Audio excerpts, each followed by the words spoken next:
परिवार बहुत ही ज्यादा खुशी से अपनी जिंदगी बिता रहा था। उनके परिवार में मम्मा चिड़िया, पापा चिड़िया और उनके दो छोटे पापा चिड़िया हर दिन अपने बच्चों के लिए सारा दिन भोजन तलाश करता और उधर मम्मा चिड़िया अपने बच्चों का ध्यान रखती थी। वो दोनों पति पत्नी अपने बच्चों को बहुत ही अच्छे से जीना सिखा रहे थे। आज रात भी वो पापा चिड़िया अपने बच्चों को कहानी सुनाकर प्यार से सुला देते हैं। सारा दिन इतना थक जाते हुए लेकिन फिर भी अपने बच्चों को रात को कहानी सुनाना नहीं भूलते। पत्नी जी, मैं आपके लिए और अपने बच्चों के लिए सारा दिन भोजन ढूंढता रहता हूँ। ये बात तो बिल्कुल सच है कि मैं सारा दिन भोजन ढूंढता ढूंढता थक जाता हूँ। और जब मैं घर पर आता हूँ तो मैं आपको और अपने बच्चों को देखकर अपनी सारी थकान भूल जाता हूँ। पत्नी जी, आपको पता है मेरे पिताजी मेरा भी बिल्कुल ऐसे ही ख्याल रखा करते थे। वो तो मुझे बहुत ही ज्यादा प्यार करते थे। वो मुझे तरह तरह के फल भी लाकर दिया करते थे और वो मुझे अपने साथ ही सुलाते थे।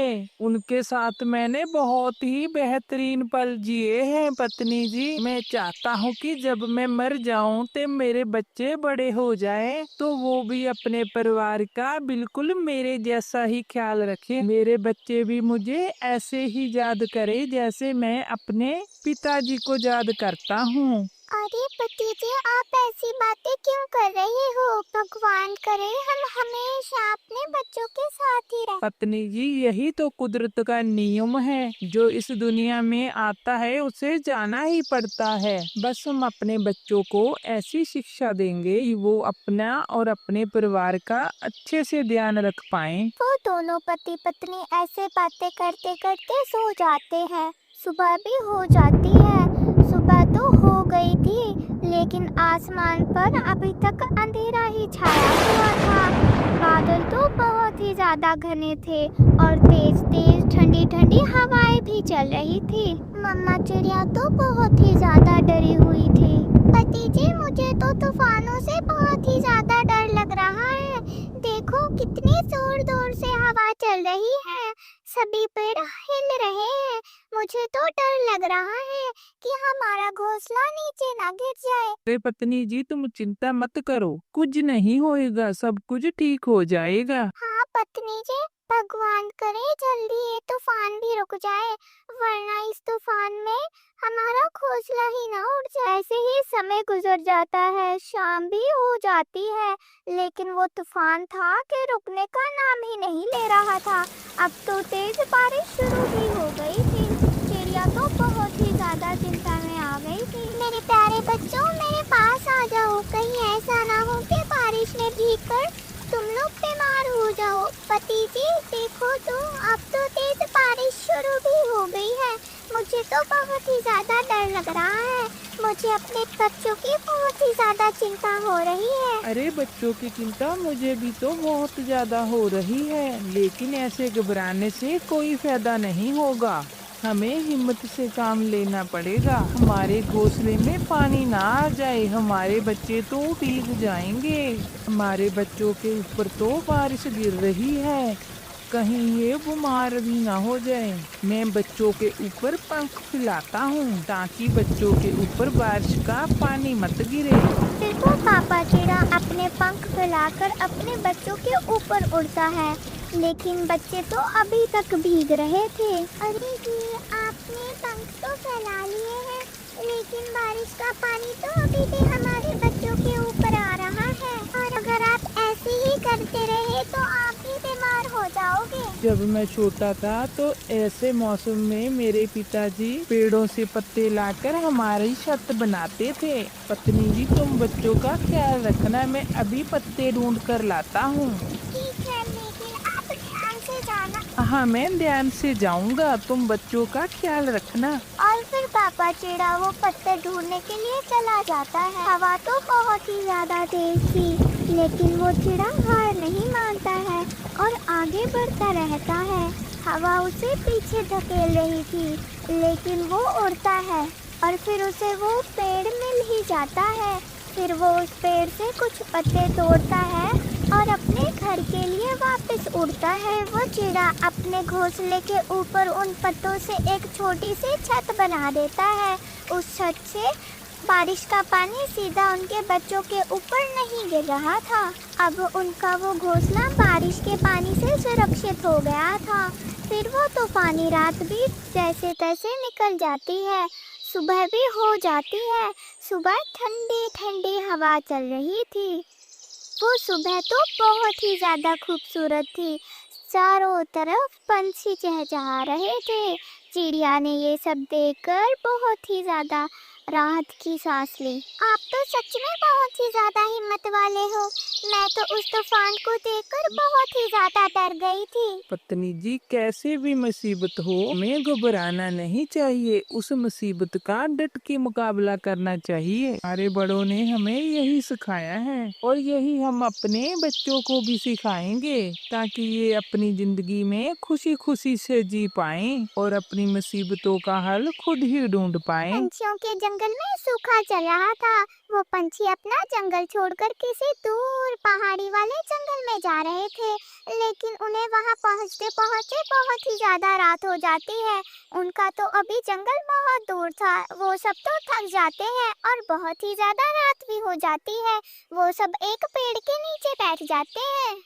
बहन, मैं तो अब थक गई हूँ, मुझसे और नहीं उड़ा जाता। चिड़िया बहन, हम लोग थक तो सभी गए हैं, लेकिन अब हम इस अनजान जंगल में रात कैसे गुजारेंगे?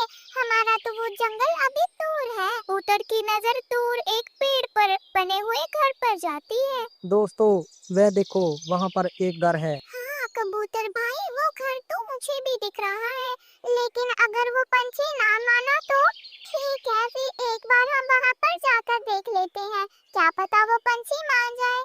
वो सभी पंछी मिलकर उस घर के बाहर खड़े हो जाते हैं, लेकिन उस घर में तो कोई नहीं था। चिड़िया आवाज लगाती है, कोई है क्या इस घर में? हमारी मदद करो। लेकिन घर में तो कोई नहीं था। वो घर में तो 2 कौवे रहते थे। वो कौवे बाहर गए हुए थे। वो भी घर वापस आ जाते हैं। वो इतने सारे पंछियों को अपने घर के बाहर खड़ा हुआ देखकर कहते हैं, अरे कौन हो तुम लोग और हमारे घर के आगे क्या कर रहे हो?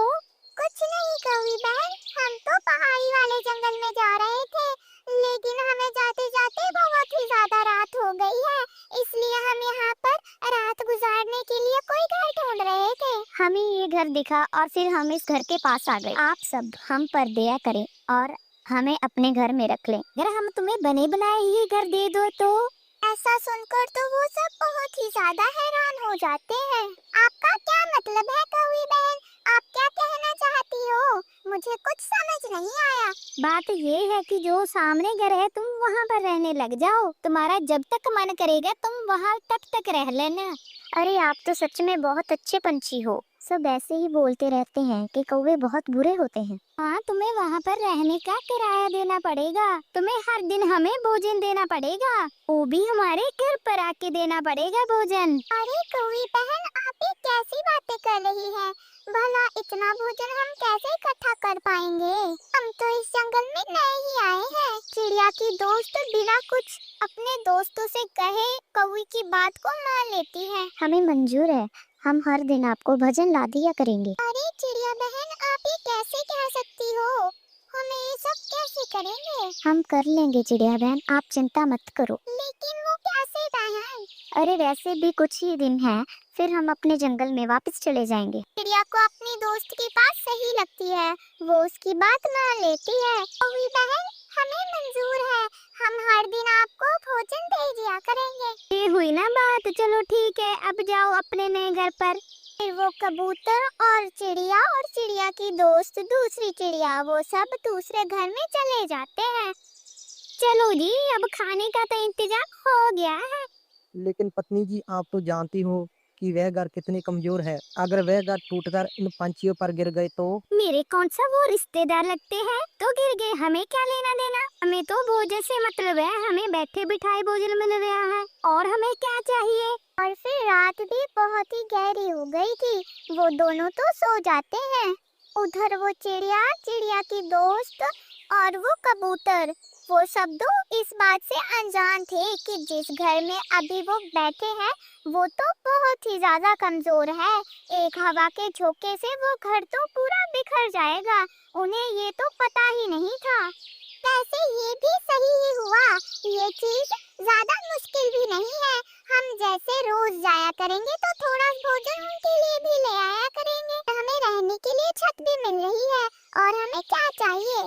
जब हमारे जंगल में सूखा नहीं होगा तब हम अपने जंगल में वापस चले जाएंगे। बस कुछ ही दिनों की तो बात है, ये दिन भी हमारे ऐसे ही बीत जाएंगे। तो सभी पंछी सो जाते हैं, सुबह भी हो जाती है। सुबह सुबह तो वो कौवी उनके घर ही आ जाती है। और भी किराएदारों, कैसा लगा हमारा घर? बहुत अच्छा लगा कौवी बहन। वैसे भी इस जगह से किराया भी ज्यादा नहीं है। तो मैं तो ये कहने आई थी कि जल्दी किराया दे देना मुझे। चिंता मत करिए बहन, हम भी जुबान के पक्के हैं, हम अपना वादा जरूर निभाते हैं। और फिर वो कौवी वहाँ से चली जाती है। दोस्तों चलो हम खाना ढूंढने जाते हैं। और फिर वो सब भोजन की तलाश में चले जाते हैं। उधर उन कौवों के पास एक पक्षी आता है। मैं दूसरे जंगल से आया हूँ। आज रात इस जंगल में बारिश बहुत तेज होने वाली है। आप लोग यहाँ से चले जाओ वरना आप लोगों का बचना बहुत मुश्किल हो जाएगा। अरे पक्षी जी, हमारे जंगल में हमारे अलावा कोई नहीं है यहाँ पर। पक्षी तो कब से इस जंगल को छोड़कर चले गए हैं। अरे आप चिंता मत करो, हमारा घर बहुत मजबूत है, कितनी मर्जी तूफान आ जाए हमारा घर नहीं टूटेगा। लीजिए आप अपना आज का भोजन। ठीक है कौवी बहन, अब मैं यहाँ से चलती हूँ। भोजन देकर वो चिड़िया तो वहाँ से चली जाती है, लेकिन वो पक्षी किसी और पंछी को इस जंगल में देखकर हैरान हो जाता है और कौवों से कहता है, अरे तुमने तो कहा था यहाँ पर कोई भी नहीं है, तो ये पंछी कहाँ से आए? ये तो हमारे नए किराएदार है। वो उस तोते के घर पर रहते हैं। वैसे भी वो तोता जाते समय अपना घर हमें दे गया था। वह घर तो कितना कमजोर है, आप तो बहुत ज्यादा लालची हो। ऐसा कहकर वो पंछी वहाँ से चला जाता है। अरे पत्नी जी, अगर इसने उन पंछियों को सारी बात बता दी तो? इतना टाइम नहीं होगा उसके पास, वो कौन सा फ्री बैठा है। वो पक्षी थोड़ा आगे जाता है, वो नदी से पानी पीने लगता है।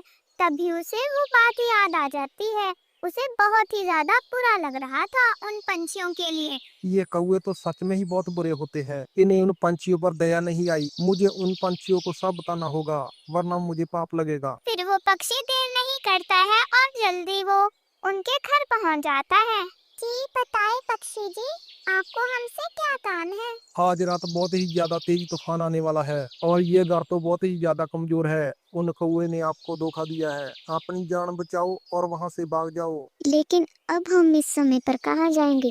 बहन आपने बिल्कुल सही कहा, हम इस समय पर कहाँ जाएंगे? शाम भी होने ही वाली है। मेरी बात मानो और यहाँ से चले जाओ।